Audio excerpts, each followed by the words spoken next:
have to have some leverage of competency. The sad part is I have no swag, dog. Combine. The combine is over. Hit that subscribe button. Help my kids go to college. Please. 89. 89. My first question off the bat, like you just said, the combine's over. What's the biggest difference in the combine today versus when you participated 45 years ago? So you trying to catch a few sprays then sprays yourself? You said you were sleepy. Okay. I wanted to wake you up. Yeah. The overall thing I noticed is the emphasis on speed and a little bit less on technique. I think this is the first time I've noticed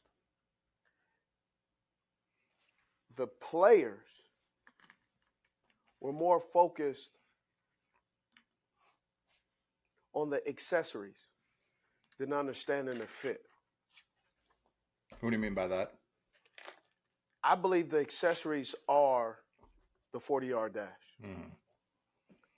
Roma Duzier is working all night so he can make a mark on the shuttle drill. He's still there.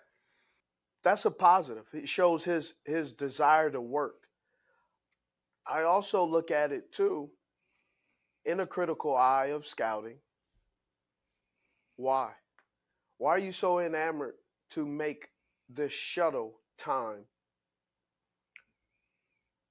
Where I understand that shuttle times, like one of the fastest shuttles out there, or the most efficient shuttle out there, talked about his suddenness and quickness, which is Julian Edelman.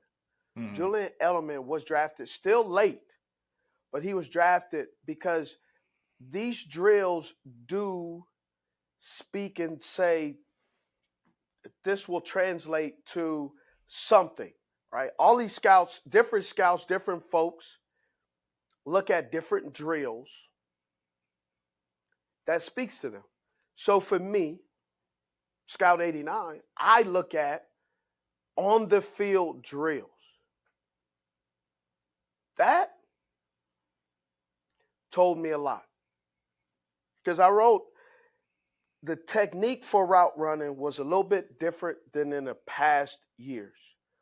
40s were highlighted and seemed to be the main focus. But what I did not see is some of the big name guys, they weren't as polished in the drills on the field, the route running. They weren't polished. They were cutting routes short, and they weren't cutting them short to catch the ball. They were cutting them short and dropping the football, not catching the ball cleanly, throwing off the timing of the quarterback. There were guys who weren't attacking and plucking at the football. There was guys who were bracing. There was no Tyreek Jackson out there throwing the ball 100 miles an hour, but there were some guys out there that made the catches difficult. So you got to see some guys display their eye and hand coordination. But then there's some guys, I'm not going to say who this person is, but I will say how I saw it. There was a top guy. I was disappointed in seeing how unpolished he was. He looked like it was his first day on legs on earth. Just flailing and couldn't get in and out of breaks. Just didn't seem polished. Didn't sink his hips. How much of that do you think is the focus on the 40? Well, it is the focus. But here's the thing. Some of these players decided not to play in bowl games. And see, this is the factoring part. Listen, people, you decide in January, I'm not going to injure myself. I don't have a problem with that. Sure. Willis McGahee is a great example of sometimes, but he was also playing for a national championship. Sure, yeah, a little different. Big difference. Big difference. Still went on to have a pretty good career.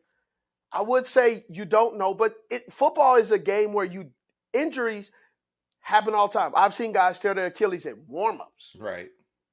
I see guys tear their knees in warm-ups. We've also heard guys tearing their knee jumping down off a ladder after changing a light bulb. I mean, what's his name in the Super Bowl tore his leg up running onto the field.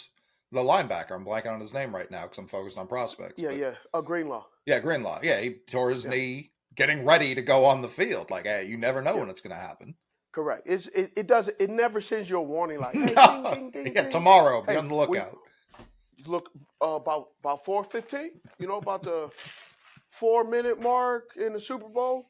You on the sideline going east right after the TV timeout. Yeah, it's going out. It doesn't give you No. detailed warning like that. But you don't play in a bowl game in January because you're preparing for the draft.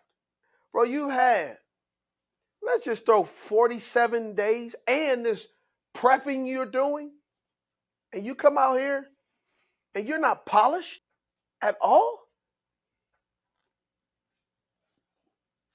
Some of the guys, after Saturday, I'll talk to some of the guys, right? Not players, but scouts, some of the coaches. It was like, man, wow, didn't see that one coming. In a bad way. In a bad way. I'm just throwing out some names, right? A.D. Mitchell. We all know what I loved about A.D. Mitchell. Mm-hmm. His inconsistency showed up at the combine. Ran a great 40, but inconsistency. Coleman, inconsistency. Troy Franklin, inconsistent.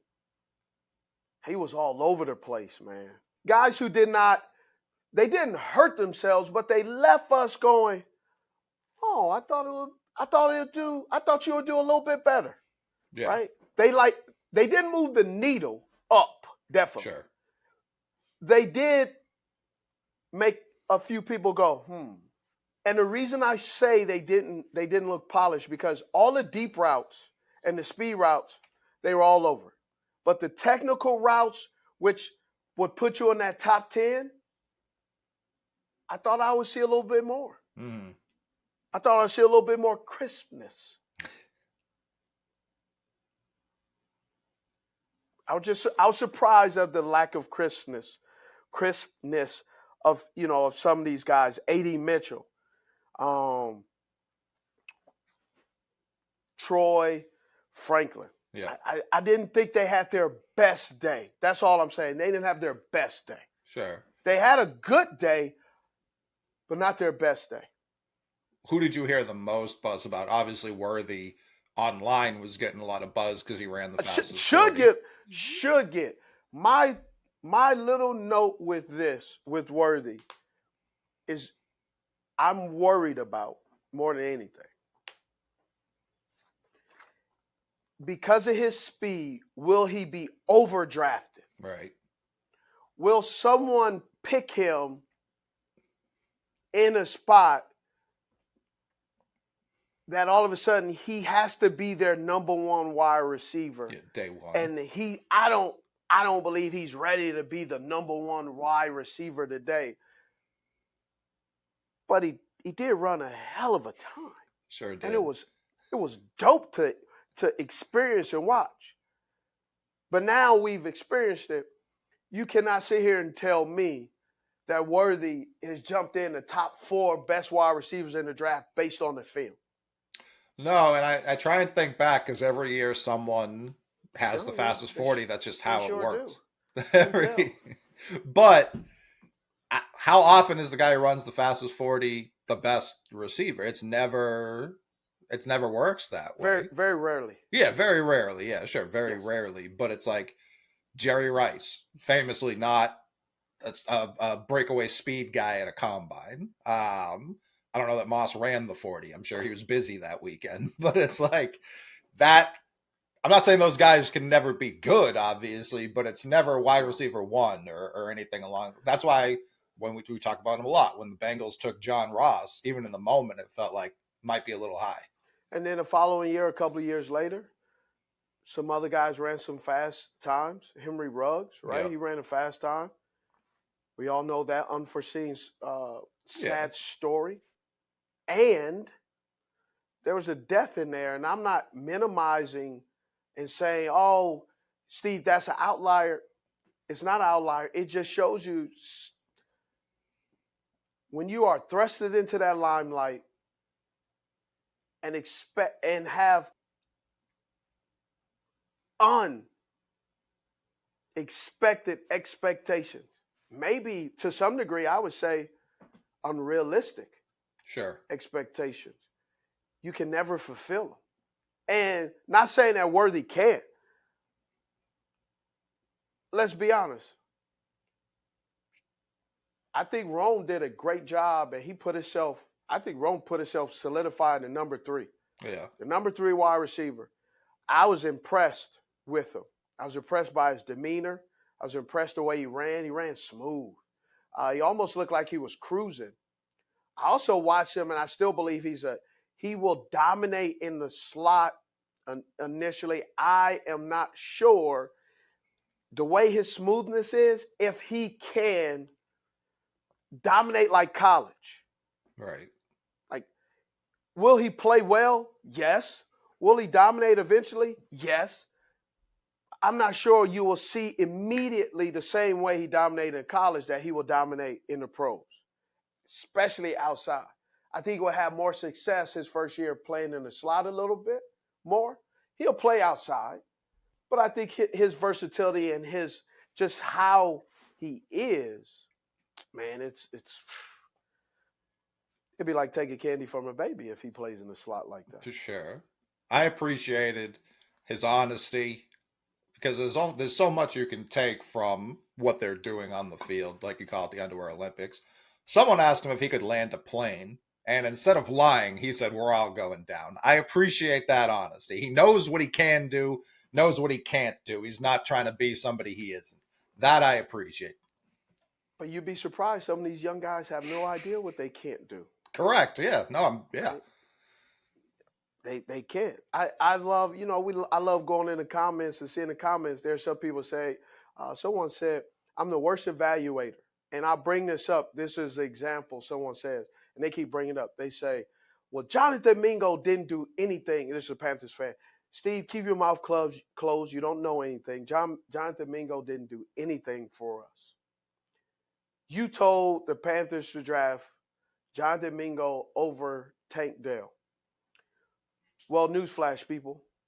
There were about 31 other teams, because there are 32 teams. There are 31 other teams that had Jonathan Mingo ranked above Tank Dell as well. Here's the other part, too. You don't have to read it in my comments, I'll tell you. Outside of Adam Thielen, there was no draft pick offensively that the Carolina Panthers have that you would say that played outstanding last year based on the lack of employment of that coach, that head coach and offensive coordinator, and that offensive coaching staff. That resulted in Jonathan Mingo was put in a situation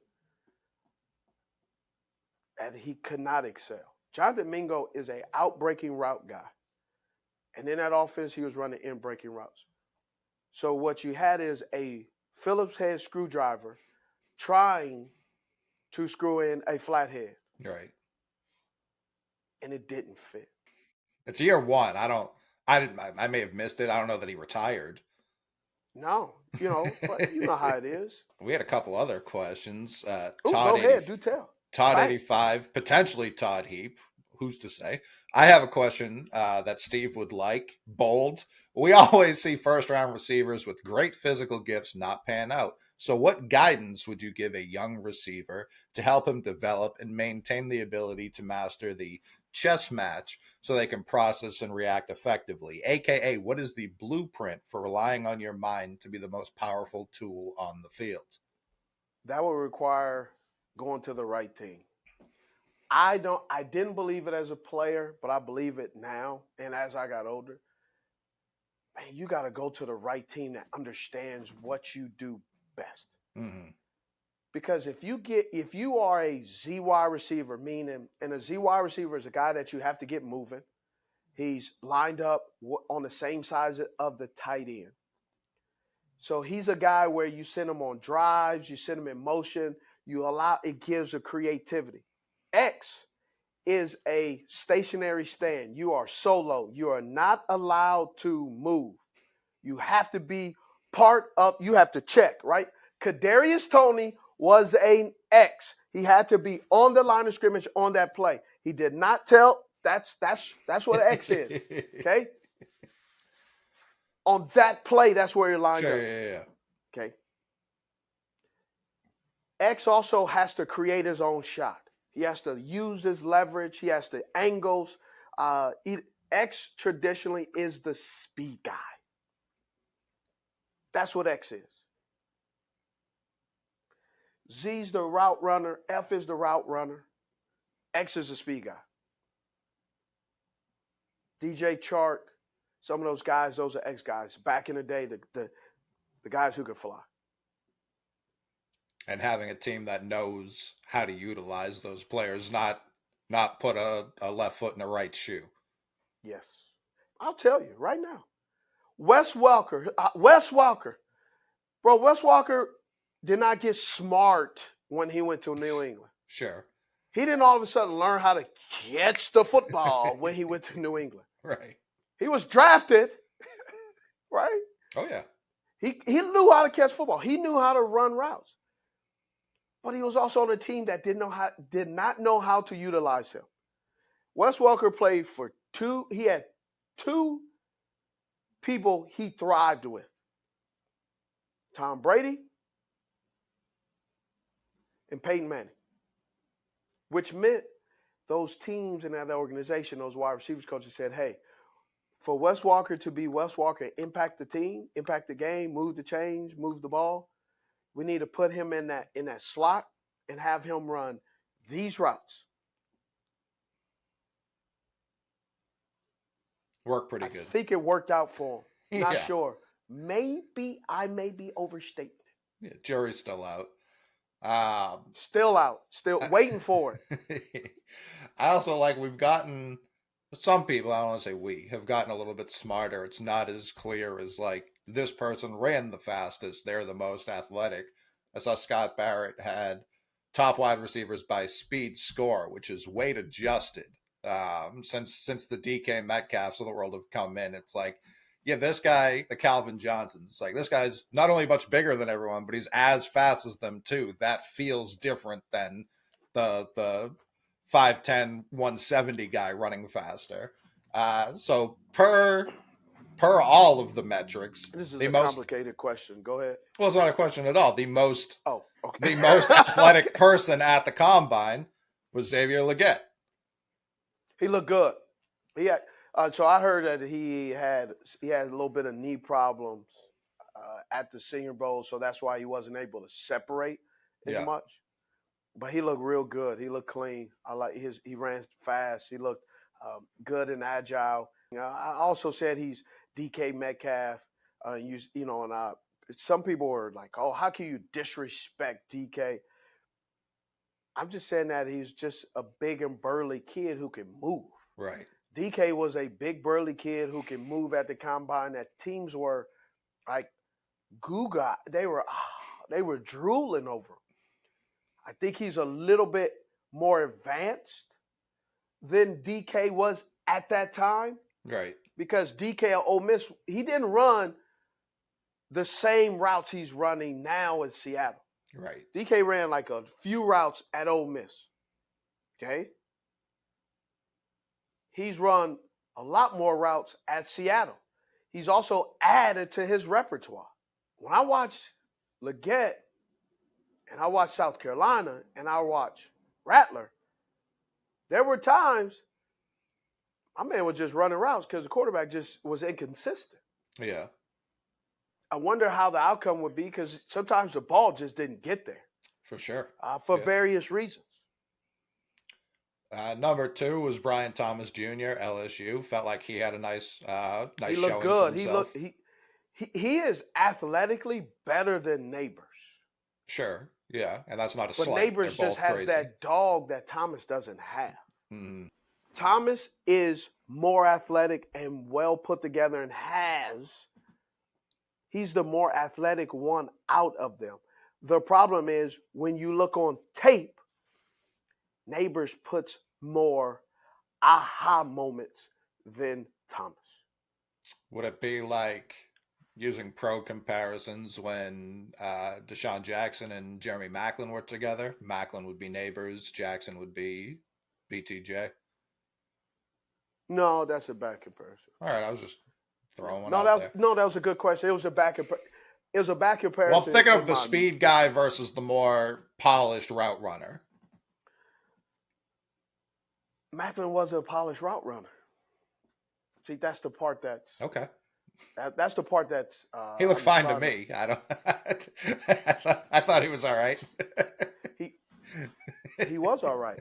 All right in route running is not where you want to be. He No. was all right. That sandwich was good. A.D. Mitchell was 3 for weight adjusted 40 time. Johnny Wilson, your boy, was number 4. Yeah. Bub So Ma- Johnny Wilson, he side eyed me a few times. It's okay. Look good. They got to move him to tight end. How difficult is that? Because I've seen a lot of people float that.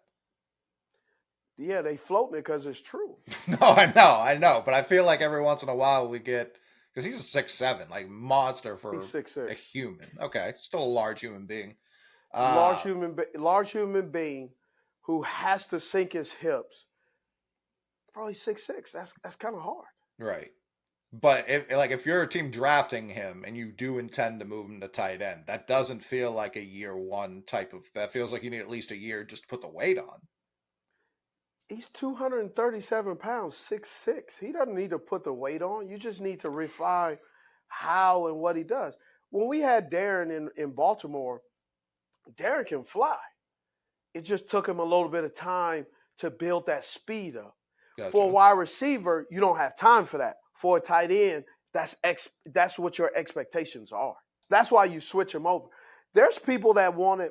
I know the Steelers wanted to move, and I thought he should move coming out of college. Chase Claypool. I believe the way Chase Claypool played in college, the way he moved, I believed he was a tight end.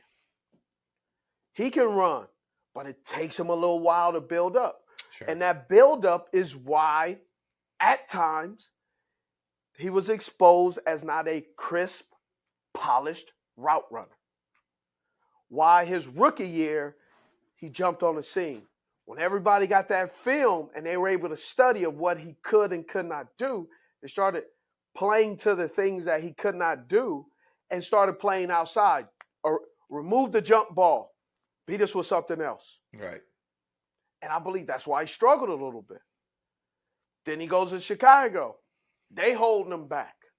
Then he goes to Miami. They holding him back. Now he's in free agency. Who's going to hold him back now? One guy I feel like made himself a decent bit of money this weekend. He was Cornelius Johnson out of Michigan. What did you hear about him? He had the number 6 weight-adjusted speed score in the entire class. I don't really know the weight speed score stuff that like some of these people are looking at. I'll be honest with you, man. Just some of that stuff, I just don't care. I really don't. I don't look at that weight, height. Like some of the people that utilize that stuff, I'm like, bro, okay. But I just saw him drop it past that, his weight, score, and time. Just catch the ball. Sure. But as a guy who did catch a lot at Michigan while he was there, obviously Rome Wilson got more of the shine, but he did make big plays for them this year. Well, Michigan is interesting because what I did hear is, even with the J.J. McCarthy, is they didn't throw the football a lot. So this combine, we will see the why. Was it because J.J. couldn't throw? Or was it because these wide receivers weren't that good? Or they were being held back? It was the recipe for this year for them to win a national championship, and it worked. And that's where the team goals, you stick with them, because the team goals will exceed your personal goals. Where players sometimes get frustrated is when my personal goals are being stymied, and the team goals ain't worth holding on to, because it's not like we're winning a national championship or going to the playoffs and I'm not getting passes. Why do I want to be here? Right. the combine for JJ, combine for Wilson. JJ, what I heard was he's either going to hit you because he only has one speed. Sure. It's either going to get there or it's not going to get there. So he just kind of confirmed that, and now teams have to deal with it. Because a guy like Bo Nix did not look good at all. No. He struggled. That's tough for someone who's played more games, college football games, than anyone has ever played. Yes.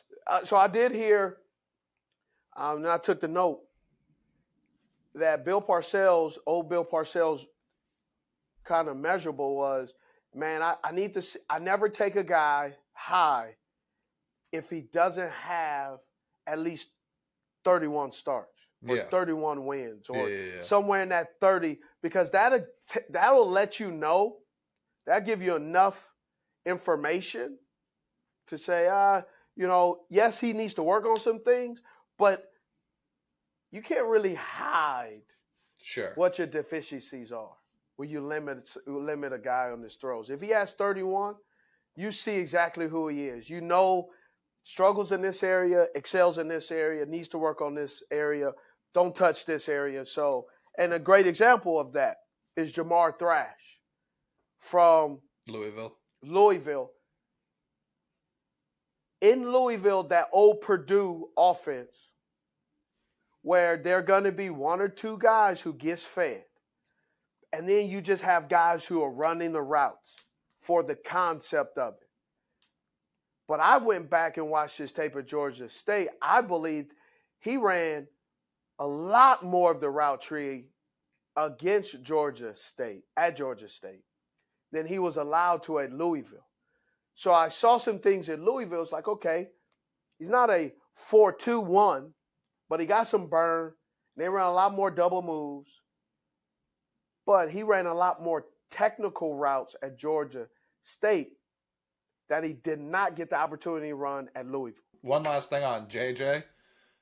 He didn't play in 7 fourth quarters, and Michigan held a 21-point lead in 11 games this year. When it came to first half passing attempts, he had more than Drake May, more than Jaden Daniels, more than Caleb Williams this year. So it's like, they stopped throwing the ball in the second half because the game was over. Like, that was part of it. So I definitely get it. He does have the one speed thing.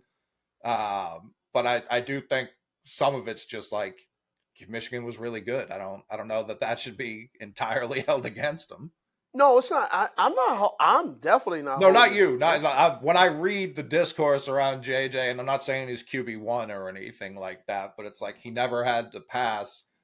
When the games were close, he was passing. He passed more on, or he had a higher completion percentage. Excuse me, he had more attempts on 3rd and long than any of the other three that are going in the top 3 projected. And if you take screens out of it, he had the highest percentage of pass attempts against top 25 defenses. He threw 50% of his passes, again, no screens involved, against top 25 defenses. Caleb, 35% number 2. So it was like he went out against some of the best teams in the nation this year and showed it. While you were watching these drills, which quarterback, if you were looking at this at all, threw the most catchable ball in your eye? I mean, they did some pretty good things. The kid from Tennessee, Joe Milton. Joe Milton really surprised me. I think he really helped himself, and I think with Bo Nix not doing as well, he left the door open. And I think Joe kind of shocked some people, and they that's where you talk about working on your craft. Mm-hmm. From the end of the season when Hooker goes down, he steps in, and then he takes his time off, comes to the combine. He dropped a few dimes. He threw some passes that were like, wow. He understood the stage, he understood the evaluation process, and he made himself some money. Him showing any touch, you talk about a guy with one speed on the field. That's Joe Milton. Yes, he showed some touch.